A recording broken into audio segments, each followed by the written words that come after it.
شیخ Saadi فرماتے ہیں، کوئی شخص روزی اپنی لیاقت اور طاقت سے نہیں حاصل کرتا، اللہ سب کا رازق ہے۔ تو نیک ہو اور لوگ تجھے برا کہیں، یہ اس سے اچھا ہے کہ تو برا ہو اور لوگ تجھے نیک کہیں۔ اپنے حصے کا کام کیے بغیر دعا پر بھروسہ کرنا حماقت ہے، اور اپنی محنت پر بھروسہ کر کے دعا سے گریز کرنا تکبر ہے۔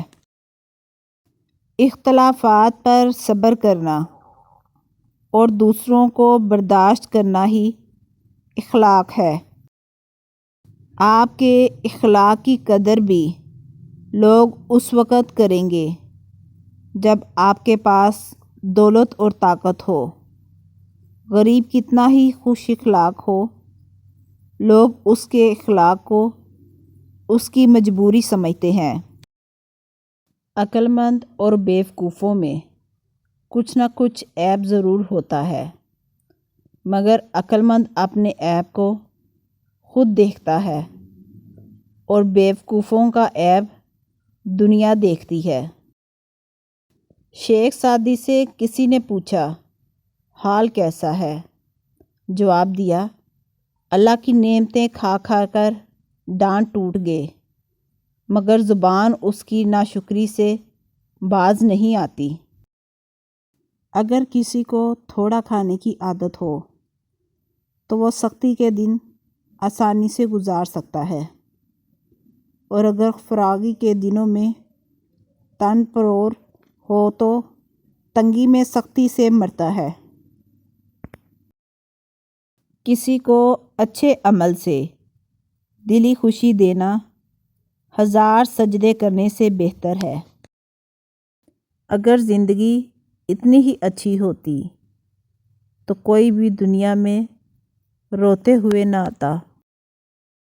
دن کی روشنی میں رزق تلاش کرو اور رات کو رزق دینے والے کو تلاش کرو۔ میں رب سے ڈرتا ہوں اور رب کے بعد اس شخص سے ڈرتا ہوں جو رب سے نہیں ڈرتا۔ مجھے اللہ کے انصاف پر اس دن بہت یقین آیا جب میں نے امیر اور غریب کا ایک جیسا کفن اور قبر دیکھی۔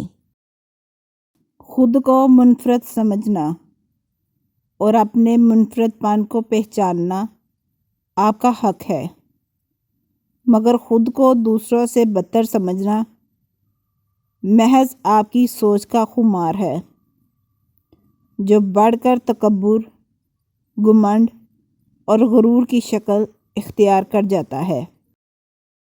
پرندوں سے سیکھو کہ وہ جب شام کو گھر جاتے ہیں تو ان کی چونچ میں کل کے لیے کوئی دانہ نہیں ہوتا۔ کوئی شخص روزی اپنی لیاقت اور طاقت سے نہیں حاصل کرتا، اللہ سب کا رازق ہے۔ بڑے بڑے متکبروں اور سرکشوں کو بھی خدا کے سامنے جھکے بغیر چارہ نہیں۔ خدا کے دوستوں کی اندھیری رات بھی روز روشن کی طرح چمکتی ہے۔ جو کوئی اپنی کمائی سے روٹی کھاتا ہے، اسے حاتم طائی کا احسان اٹھانا نہیں پڑتا۔ شیخ سعدی اور ان کا بیٹا تہجد پڑھ رہے تھے۔ دعا کے بعد بیٹا بولا، بابا جان سب سو رہے ہیں اور ہم عبادت کر رہے ہیں۔ جواب میں کتنی خوبصورت بات کہی۔ اگر دوسروں کے عیبوں پر نظر رکھنی تھی تو بہتر تھا کہ تو بھی سویا رہتا۔